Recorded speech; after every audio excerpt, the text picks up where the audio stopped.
प्रियांनो, या समयामध्ये देवाचं दासाचं येणं म्हणजे स्वतः प्रभूचं येणं आहे. होतं का माहिती सिस्टर येणार आहे? नव्हतं माहिती. एक दिवशी असाच प्रभू येशू येणार आहे. परंतु आता काही जणांना अशी चाहूल लागायला लागली आणि अशा गोष्टी त्यांच्या मनामध्ये येऊ राहिल्यात की आम्ही मागील जीवनामध्ये प्रभूमध्ये चालत असताना कसे चाललो आणि आता या समयामध्ये आम्ही स्वतःला प्रभूमध्ये कसे अनुभवतो. आणि प्रियांनो, ज्यांच्याबरोबर देवाचा आत्मा बोलतो त्यांनाच या गोष्टीची चाहूल किंवा या विचाराची जाणीव पवित्र आत्मा करून दे. का बरं पवित्र आत्मा या अंतिम समयामध्ये पण सेवकांना, आजही दासांना घरोघरी पाठवतो? आता तर देवाने म्हणावं ना की आता माझ्या येण्याचा वेळ झालाय, आता घरोघरी माझ्या दासांचं जाणं मी थांबवतो. चर्च चालूच राहू द्या, परंतु दासांचं घरोघरी जाणं मी थांबवतो. का नाही म्हणत देवबाप असं? प्रियांनो, बायबलमध्ये अशी कोणतीच घटना नाही ज्याला साक्षीदार नाही किंवा त्याला वचन नाही. वधस्तंभावरचे 2 चोर, काय केलं होतं त्या 2 चोरांनी जीवनामध्ये? कधी चांगलं काम त्यांच्या नावावर होतं? एखादी घटना त्यांच्या नावावर होती की यांनी चांगलं काहीतरी केलंय?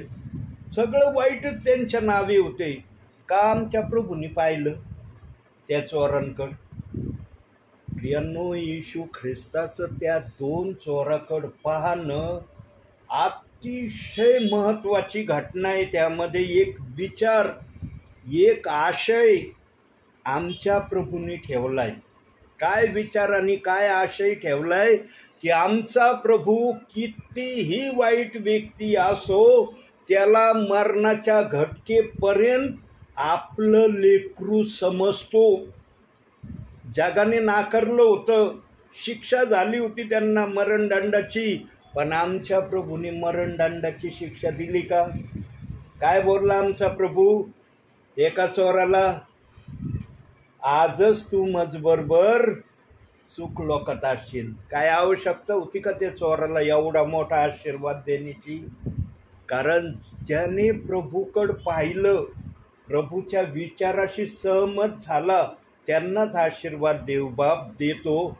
आणि या अंतिम समयामध्ये सेवकांना पण घरोघरी पाठवण्याचा शेवटचा उद्देश, शेवटची आशा देवबाप्पाची हीच आहे की आता माझ्या विश्वासणाऱ्यांनी आत्तापर्यंत जे पण केलं आहे ते मला मान्य आहे, परंतु यापुढं मी जे माझ्या सेवकांच्याद्वारे सांगणार आहे, कळवणार आहे, त्याचप्रमाणे माझ्या विश्वासणाऱ्यांनी देवामध्ये वाटचाल करावी. प्रियांनो, अतिशय धन्य तुम्ही, खरंच धन्य आहे. तुम्हाला याचं मोल समजो अगर नाही समजो, परंतु दासाला जर देवबाप धन्य शब्द उच्चारायला सांगतोय ना, तर याच्या मागं मोठा अर्थ आहे. स्वर्ग सोडाय त्या आत्म्याने आणि इथं उतरून आलाय. दिलं होतं का आमंत्रण? या आमच्या घरात उतरून. देव बाप्पाला जर शरीर असतं ना आत्म्याला, तर मला इथं यायची गरज पडली नसती. तो स्वतःच आला असताना काय त्याला सांगायचं सांगितलं असतं. पण आत्म्या हा शरीर विरहित असतो. आमच्या नागपुडीत पण जो आत्मा सोडलाय देवबाप्पाने श्वासाच्याद्वारे, जेव्हा बाहेर निघतो दिसतो का तो आत्मा? हा श्वास आहे तर मनुष्य जिवंत आहे, हा श्वास गेला मनुष्य संपला. किती देवबाप्पाने मनुष्याचं मरण एकदम बारीक गोष्टीमध्ये ठेवलंय. किती बलवान असू द्या, किती धिप्पाड व्यक्ती असू द्या, पण त्याचं जीव या नागपुडीमध्ये ठेवलाय. या नागपुडीतला श्वास गेला त्या व्यक्तीचं आयुष्य संपलं. तो देव या श्वासाला एखाद्याच्या शरीरातून बाहेर निघण्या अगोदरपर्यंत हीच आशा आणि हीच अपेक्षा करतो की वचनाप्रमाणे आचरण करणारे तुम्ही बना. आणि हे वचन याकोब 1:22 देव बाप्पाने आमच्यासाठी ठेवलेलं आहे. प्रियांनो, इस्रायली लोक फारोच्या गुलामगिरीमधून मिसर देशातून बाहेर निघाले आणि वचन सांगतं की 40 वर्ष प्रभूच्या सांगण्याप्रमाणे जंगलामध्ये फिरले. पण देवाचं वचन सांगतं अनुवाद 8:4 की त्यांचे कपडे झिजले नाही, त्यांचं पायातलं पायतान झिजलं नाही आणि त्यांचे पायही सुजले नाही. 40 वर्ष फिरणं जंगलामध्ये सोपं नाही आहे. आज कोणी साधं 30 किलोमीटर जर पाय चाललं ना, त्यांचे पाय त्यांना लगेच बोलायला लागतात आणि सांगतात पहा पाय कसे झाले, लगेच पाय सुजतात. पण हे 40 वर्ष जंगलामध्ये फिरले, पण देव बाप्पाने यांना काय एक इजा केली नाही. का केली नाही? कारण देव बाप जाणत होता की ही माझी प्रजा आहे, यांना माझ्याच आज्ञेने मी फारोच्या दास्यातून बाहेर काढलं. पण इस्रायली प्रजेने देव बाप्पाचं ते ऐकलं नाही जे ऐकण्याची देव बाप्पाची इच्छा त्या प्रजेकडून होती. आणि मग 6 लाखापेक्षा अधिक प्रियजन त्या मिसर देशातून निघले. कनान म्हटलेल्या देशामध्ये फक्त 2 जण गेले. 2पेक्षा अधिक जणाला त्या कनान देशामध्ये जाता आलं नाही. मग बाकीचे लोक कुठं गेले? 6 लाखापेक्षा अधिक लोक निघाले, पण 2च कनान देशात गेले. बाकीच्यांचं काय झालं? प्रियांनो, देवाची आज्ञा त्या समयापासून जी होत आहे ती आजच्या समयापर्यंत होतच आहे हे देव बाप्पाला दिसतंय. पण त्या समयातली आज्ञा जी होती ती नियमशास्त्राच्या नियमामध्ये होती. पण या वेळची आज्ञा येशू ख्रिस्ताने आपल्या स्वतःला आमच्यासाठी दिलं, तरी आजच्या विश्वासणाऱ्यांना येशू ख्रिस्ताचं स्वतःला आपल्यासाठी देणं काही समजू नाही राहिलं. आजही ते मनमानीचं जीवन जगत आहे. आजही मनाला जे येईल ते करत आहे आणि म्हणायला म्हणतात मी स्वर्गात जाणार आहे. प्रियांनो, आजच्या विश्वासणाऱ्यांना स्वर्गात जाणं फार सोपं वाटू राहिलंय. पण स्वर्गात जाणं तितकं सोपं नाही जितकं विश्वासणाऱ्यांना आज समजत आहे. म्हणून ज्या ज्या प्रियजनांपर्यंत या दासाचं जाणं आत्म्याच्या प्रेरणेने होईल त्या प्रियजनांना एक संधी देवबाप देत आहे की आता तरी तुम्ही आपला मार्ग बदला आणि देवाला काय पसंत आहे त्याप्रमाणे करण्यासाठी स्वतःला तयार करा. प्रियांनो, स्तोत्रसंहिता 37 आणि त्याच्या 27व्या वचनात सांगितलंय की वाईटाला सोडून द्या आणि चांगले ते करा. किती जण आज वाईट सोडून देतात आणि चांगलं करण्याचा प्रयत्न करतात? प्रियांनो, आजच्या काही विश्वासणाऱ्यांची ही आत्मिक अवस्था आहे की ते 24 तासामध्ये एक बायबलचा अध्याय वाचत नाही.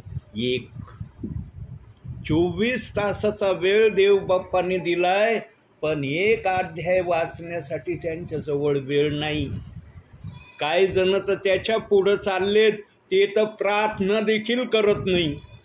त्यांना प्रार्थनेचं देखील काही महत्त्व समजत नाही आणि म्हणतात आम्ही ख्रिश्चन आहे, आम्ही स्वर्गामध्ये जाणार आहे. सांगा, अशा प्रियजनांचं जाणं होईल का स्वर्गामध्ये? अनेक जण आज प्रभूच्या नावाने भ्रमाचं जीवन प्रभूमध्ये व्यतीत करत आहेत आणि हे व्यतीत करत असलेल्या प्रियजनांची नावं देव बाप्पाने प्रगटीकरण 3:5 या वचनाप्रमाणे जीवनाच्या पुस्तकात नावं लिहिली. ज्या ज्या प्रियजनांचं नाव जीवनाच्या पुस्तकात आहे, देवबाप त्यांची आठवण केल्याशिवाय राहणार नाही. त्यांच्यापर्यंत निरोप्या येईल, जसा हा निरोप्या आज तुमच्यापर्यंत आलाय. का देवबाप निरोप्या घरोघरी पाठवतो? कारण न्यायाच्या समयात कोणत्याही आत्मेने असं प्रभूला म्हणू नये, प्रभू पृथ्वीवर असताना तुझे सेवक आमच्या घरी आले नाही. ते जर आले असते, त्यांनी जर आत्म्याच्या प्रेरणेने आम्हाला देवाचं वचन सांगितलं असतं तर आम्ही निदान विचार तर केला असता. हे स्वीकारायचं अथवा न स्वीकारायचं, करायचं अथवा न करायचं हा तर विचार आम्ही वैयक्तिक केला असता ना. परंतु आमच्याकडं कोणी आलंच नाही. मग आम्हाला जे मिळत होतं, जे आम्ही ऐकलं होतं ते आम्ही करत राहिलो. आमचं काय चुकलं? यांनो, देव बाप्पाच्या न्यायासनासमोर कोणत्याही व्यक्तीला कुठलीही तक्रार प्रभूला करता येऊ नये, म्हणून देवबाप या अंतिम समयामध्ये देखील आपल्या सेवकांना ज्या ज्या ठिकाणी देवबाप्पाचा आत्मा जाऊ इच्छितो त्या त्या ठिकाणी सेवकांना पाठवितो. राहता करून आलेलो आहे मी. राहतानंतर राजुरी मार्गाने नांदूर केलं. मी नांदूरला 2 ठिकाणी प्रेयर घेतल्या. मी म्हणू शकत होतो ना देवबाप्पाला, देवबाप्पा 3 ठिकाणी प्रार्थना झाल्या, आता मला नीट घरी जाऊ दे. पण देवबाप्पाने दाखवलं, बाळा तुला देवळालीला पण जायचं आहे, त्याही ठिकाणी मला निरोप द्यायचा आहे. प्रियांनो, इतकं देवबाप तुमच्यावर प्रेम आणि प्रीती करतो ना, जितका तुमच्या शरीरात श्वास आहे ना, त्या श्वासाच्या कैपटीमध्ये देवबाप तुमच्यावर प्रीती करतोय. आणि त्याची हीच अपेक्षा आणि इच्छा आहे की तुम्ही वचनाप्रमाणे आचरण करणारे व्हावे. प्रियांनो, आज हर जण चर्चमध्ये आपल्या घरामध्ये संदेश ऐकत आहेत, पण किती जण ऐकलेल्या गोष्टीप्रमाणे आपल्या जीवनामध्ये करण्याचा प्रयत्न करत आहेत? काही जण तर म्हणतात प्रभू आल्यावर बघू, तिथं गेल्यावर बघू, प्रभूंनी काय विचारल्यावर मग प्रभूला आम्ही सांगू जे काय आम्हाला सांगायचं ते. प्रभू त्या समयामध्ये कुणाला बोलू देणार नाही. हा समय आमचा आहे, म्हणून या समयामध्ये प्रभू प्रत्येकाला दासाच्या कर्वे घरी जाऊ जाऊ विनंती करतोय की वचनाप्रमाणे चाला, म्हणजे तुमचं जाणं स्वर्गामध्ये सोपं होईल. किती जण आज वचन ऐकतात आणि त्याप्रमाणे करतात? प्रियांनो, या दासाने कुठं कुठं देवाचं वचन सांगितलं नाही. कुठं कुठं हा दास आत्म्याच्या प्रेरणेने गेला नाही आणि वचन शेअर केलं नाही. प्रियांनो, थोडे प्रियजन या दासाला सेवेमध्ये वचनाप्रमाणे चालणारे दिसायला लागलेत. आता दिसायला लागलेत. अनेकांनी ऐकलं अनेक वर्ष आणि मग त्यांनी परीक्षण केलं, अरे हे सेवक कधीच फोन करून येत नाही, यांचं येणं अचानक होतं आणि हे अचानकपणेच येतात आणि यांच्याजवळ जो निरोप असतो तो आत्म्यातून असतो. कधीतरी मनुष्याला समज येते प्रियांनो.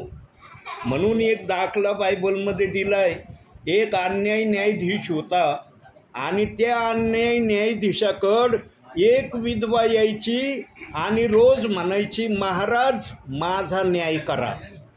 एवढं वाक्य बोलायची, ती विधवा निघून जायची. याच्याशिवाय ती दुसरं काहीच बोलत नव्हती त्या न्यायाधीशाला. तो अन्यायी न्यायाधीश देखील म्हणायचा, मी देवाला जुमानीत नाही, मी देवाला मानित नाही, मी मनमानीचा न्याय करणारा आहे. पण जेव्हा या विधवेचं हे वाक्य रोज ऐकतो तेव्हा त्याच्या मनाला एक दिवशी वाटतं, अरे ही विधवा रोज येते आणि एवढंच वाक्य बोलते निघून जाते, कोठवर विधवेचं वाक्य मी ऐकत राहू, एक दिवशी मी या विधवेचा न्याय करीन. आणि त्या न्यायाधीशाने त्या विधवेचा त्या दिवशी न्याय केला असं त्या दाखल्यामध्ये सांगण्यात आलेलं आहे. न्यायाधीश जर न्याय करायला हरकत घेत नाही, आमचा प्रभू तो खरा न्यायाधीश आहे. तो आपल्या विश्वासणाऱ्यांचा खरा न्याय करण्यापासून स्वतःला आवरील का? म्हणून प्रियांनो, आम्ही देवासाठी काहीतरी केलं पाहिजे, म्हणजे आम्हाला बोलायला जागा मिळेल की प्रभू पृथ्वीवर असताना माझ्याकडून फार तर मला काय करता आलं नाही, पण जे मी केलं ते तुझ्या समोर आहे आणि जीवनाच्या पुस्तकात त्याची नोंद आहे. प्रियांनो, प्रत्येकाचा लेखाजोखा देव बाप लिहित आहे. ज्यांनी ज्यांनी येशू ख्रिस्ताला आपल्या हृदयात घेतलंय त्या प्रियजनांचा लेखाजोखा केला जात आहे की त्यांनी चांगलं किती केलं आणि वाईट किती केलं. प्रियांनो, जगामध्ये आम्हाला प्रभूंनी ठेवलेलं आहे विशेष कारणासाठी की आम्ही या जगामध्ये राहून देवबाप्पाची स्तुती आराधना केली पाहिजे. 24 तासाचा वेळ आम्हाला देवबाप देतो, पण आजचे विश्वासणारे 2 तास 40 मिनिटं वेळेचा दशमांश देवबाप्पाला देत नाही. रोज 24 घंट्याचा वेळ ते प्रभूच्या नावाने घेतात, पण 2 घंटे आणि 40 मिनिटाचा वेळ आजच्या विश्वासणाऱ्याला देवबाप्पाला द्यायला वेळ नाही. काही जणांना तर 5 मिनिटाचा वेळ देवबाप्पाला देणं म्हणजे जणू काय 5 दिवसासारखा वेळ त्यांनी प्रभूला दिल्यासारखा अनुभवतात. प्रियांनो, मी हर क्षेत्रातून देवबाप्पाने मला नेलेलं आहे. आणि काही जण तर असे भेटले मला, ते म्हणे ब्रदर मला वेळच नाही या गोष्टीसाठी. तुम्ही आले चांगली गोष्ट आहे, पण माझ्याजवळ वेळ नाही, मी अतिशय बिझी व्यक्ती आहे.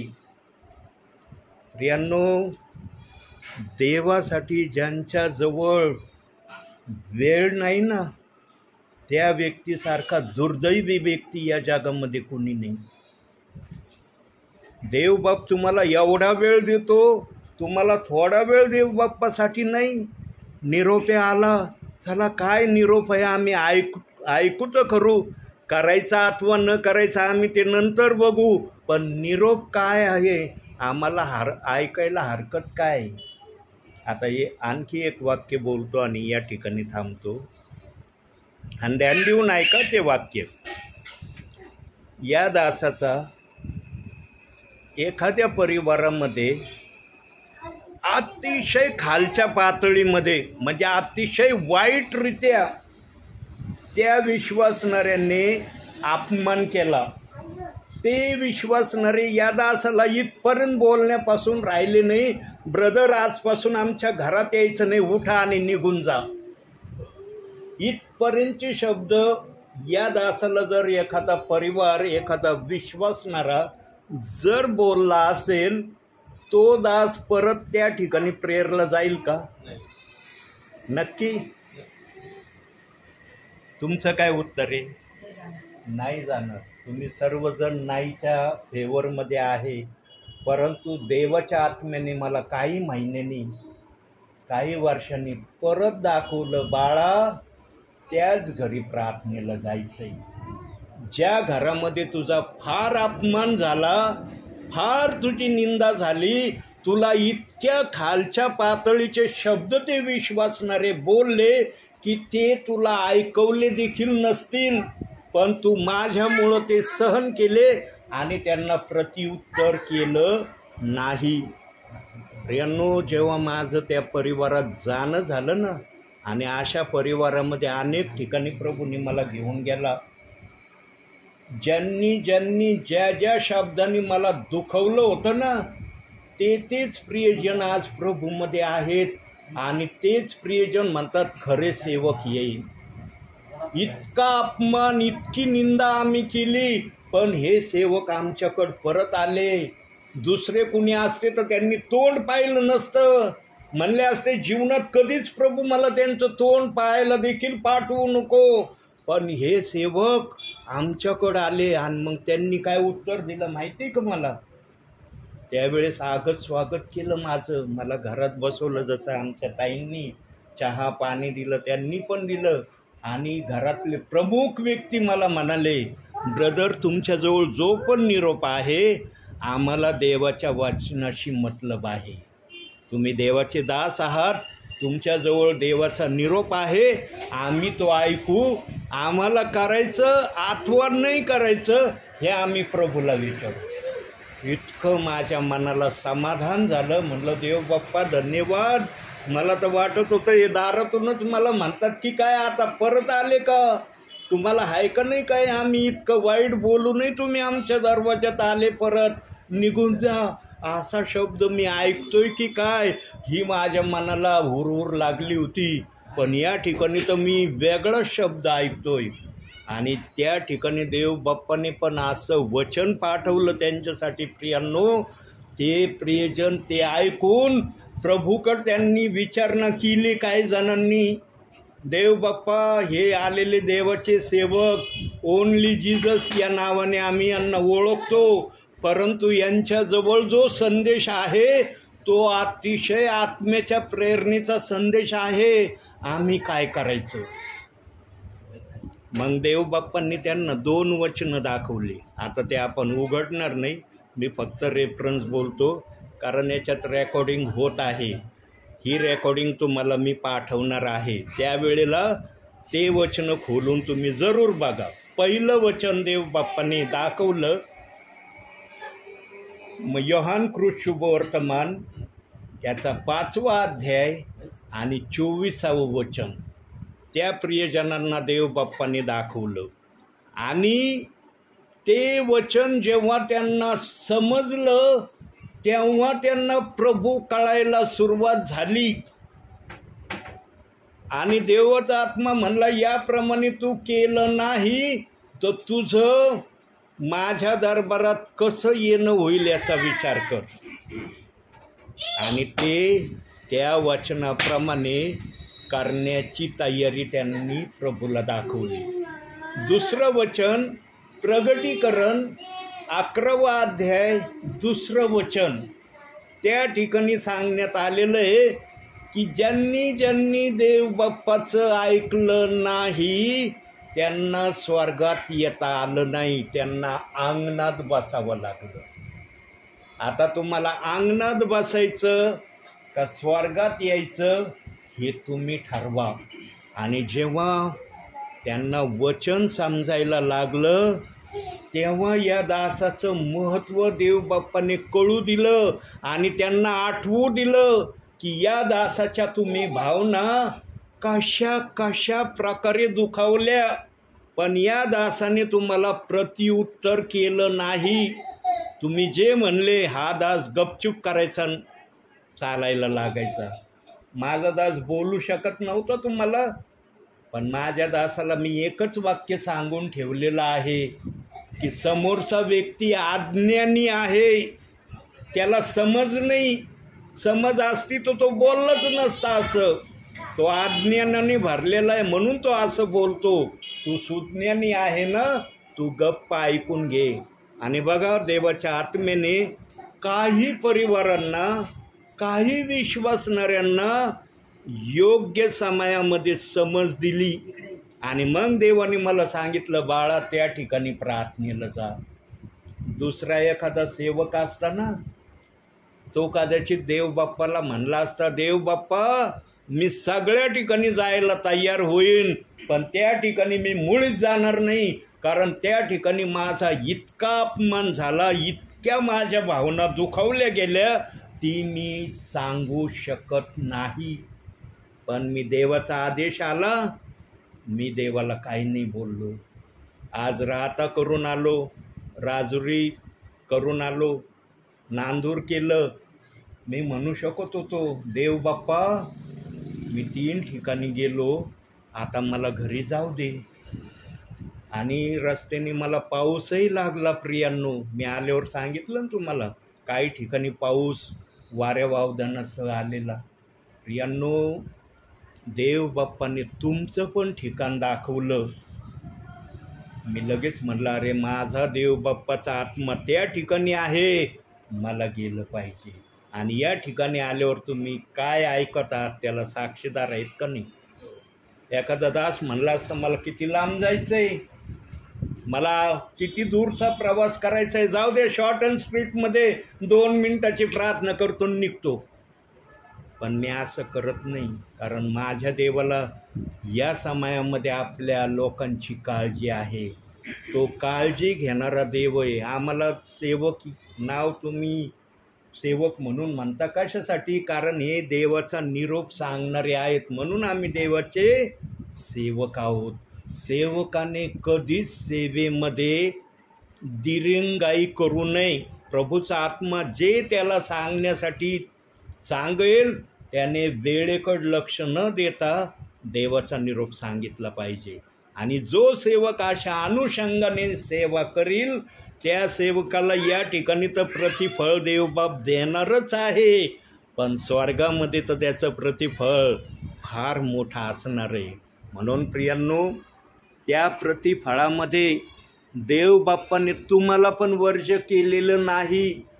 बघा आता मी बोलतोय ना, ऐकतात ना तुम्ही की मी बोलू राहिलो. या ठिकाणी तुम्ही नसते तर मी कोणाला सांगितलं असतं? कुणाला सांगितलं असतं? ठीक आहे, देवाच्या आत्म्याला फार निरोप द्यायचा आहे, पण तुमची उपस्थिती नसते, मी कोणाला सांगितलं असतं? या निर्जीव भीतींना कळलं असतं का मी काय बोलू राहिलो आणि काय सांगू राहिलो? आणि जर यांनी ऐकलं असतं तर यांना करता येईल का त्याप्रमाणे? परंतु तुम्ही जे ऐकत आहात, कधीतरी देवाचा आत्मा तुम्हाला समज देईल, त्यावेळेला तर देवबाप्पाच्या सांगण्याने ऐकताल ना. आज निरोप सांगून जातंय. प्रियांनो, अशीच घटना माझ्या जीवनामध्ये सेवेमध्ये अनेक ठिकाणी झाली, म्हणून माझी सेवा निरनिराळ्या ठिकाणी वाढत गेली. आज राहत्याला मी पहिल्यांदा गेलेलो आहे. पहिली प्रार्थना राहत्यामध्ये झाली प्रियांनो. त्या ठिकाणी इतकी छान प्रार्थना झाली आणि त्या परिवाराला इतका आनंद झाला, खूप आनंदाने भरले प्रियांनो ते. कारण त्यांना माहितीच नव्हतं की मी येणार आहे प्रार्थनेला. ते म्हणे, ब्रदर, आणि उन्हामध्ये गेलो. ठीक 2:20 मी त्यांच्या घरी होतो. म्हणे, ब्रदर, हे काय उन्हात येणं आहे तुमचं? इतकं ऊन तुम्ही खाल्लं? म्हणलं, देवासाठी खाल्लं मी. देवासाठी मी हे सर्व करतोय. माझ्या देवाला मी उंच करायचं ठरवलं ना, तो माझ्या आरोग्याची काळजी घेणार आहे. प्रियांनो, जगामध्ये सर्वांना उष्माघात होईल. जो देवाचा सेवक आत्म्याने आणि खरेपणाने सेवा करतो ना, त्याला कधीच उष्माघात देवबाप होऊ देणार नाही. जर अशा सेवकाला उष्माघात जर झाला तर देव आपल्या सेवकाचं रक्षण करणारा नाही, हे विश्वासणाऱ्याला कळेल. म्हणून सेवकांना कधीच उष्माघात होणार नाही. पण त्या सेवकाला देवाच्या आत्म्याने सेवेला पाठवलेलं असलं पाहिजे. तो सेवक आपल्या बुद्धीने सेवेला गेलेला नसला पाहिजे. बुद्धीने जर गेलेला असला तर त्याचं सांगता येणार नाही. पण आत्म्याने जर तो सेवा करतोय ना, देव बाप्पाचा आत्मा, त्याचे दूत त्या दासाचं रक्षण करायला समर्थ आहे. मागच्या वर्षी 4 वेळेस सैतानाने माझ्यावर अटॅक केला. 4ही वेळेस इतके भयानक अटॅक सैतानाने केले, पण देवाच्या आत्म्याने मला 4ही वेळेस वाचवलं. जर एखाद्या सैतानाच्या हल्ल्यामध्ये मी वाचलो नसतो तर आज तुमच्यासमोर देवाचं वचन सांगायला मी दिसलो नसतो प्रियांनो. आणि यूट्यूबला ते माझे 4ही मेसेज मी टाकलेले आहेत. आता शब्दशः कशा घटनांनी सैतानाने माझ्यावर अटॅक केला तो जर सविस्तर सांगायला लागलो तर आपला संदेश आणखी वाढणार आहे. म्हणून प्रियांनो, माझ्या चॅनलला जे कोणी सबस्क्राईब करतील त्यांना माझे मॅसेज सर्व काही, माझं नाव टाईप केलं ना पगारे पास्टर आणि सर्च केलं, तुम्हाला संदेशाची लिस्टच तुमच्या समोर येईल. तुम्हाला कोणता संदेश ऐकायचा ते तुम्ही ठरवायचं. प्रियांनो, हा दास देवासाठी झळ खातोय ना, तर देवाच्या दासाची पण एकच आशा आहे. काय आशा आहे? की ज्यांना ज्यांना देव बाप्पा मी आत्म्याच्या प्रेरणेने वचन सांगतोय, त्या प्रियजनांचं स्वर्गात येणं झालं पाहिजे. ते प्रियजन जर स्वर्गात आले तर मला त्या ठिकाणी म्हणायला जागा सापडेल माझ्या आत्म्याला, अरे देव बाप्पा, पृथ्वीवर या प्रियजनांना मी निरोप सांगितला आणि हे प्रियजन स्वर्गामध्ये यांचे आत्मे मला दिसत आहे. अशा अनुषंगाने जो पण सेवा करण्याची इच्छा धरेल ना प्रियांनो, त्या सेवकाला कधीच आपल्या सेवेमध्ये देवबाप निराशा पाहू देणार नाही. पण या आशे व्यतिरिक्त जर दुसऱ्या काही गोष्टीमुळं सेवक सेवेला जात असेल तर त्याचा परिणाम काय होईल, त्याचा रिझल्ट काय येईल ते मी सांगणार नाही. म्हणून देवाचं वचन सांगतं, योहान 15वा अध्याय 16व्या वचनामध्ये दिलंय, तुम्ही मला निवडले नाही तर मी तुम्हाला निवडले आहे, यासाठी की तुम्ही जाऊन फळ द्यावे, तुमचे फळ टिकावे आणि तुम्ही जे काही माझ्या नामाने पित्याजवळ मागाल ते तुम्हाला मिळावे. प्रियांनो, आमची देवाने निवड केली म्हणून आम्ही देवात आहोत. देवाने आमची निवड केली नसती तर आम्ही कुठं असतो आजच्या समयाला सांगता येणार नाही.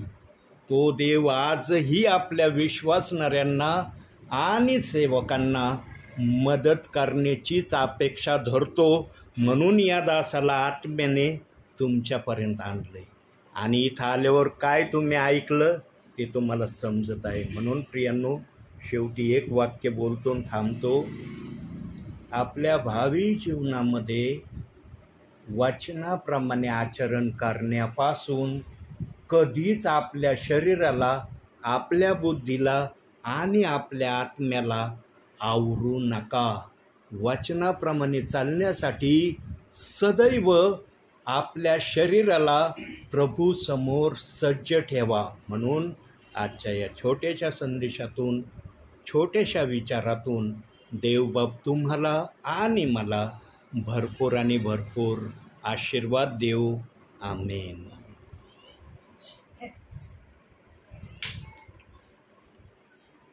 प्रार्थना ती करता नाही येत तुम्हाला?